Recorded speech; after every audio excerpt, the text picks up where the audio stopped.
Нам очень нравится заниматься боксом. Это укрепляет здоровье, объединяет нашу семью. Семья самое главное, и вместе веселее.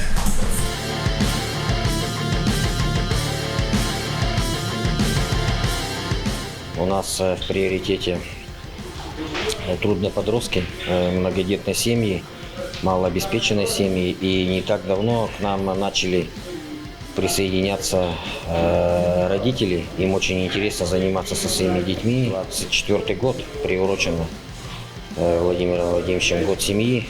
И когда ребенок приходит и видит, как в выходной день вместе с папой он занимается спортом, отец этим поддает большой пример своему ребенку.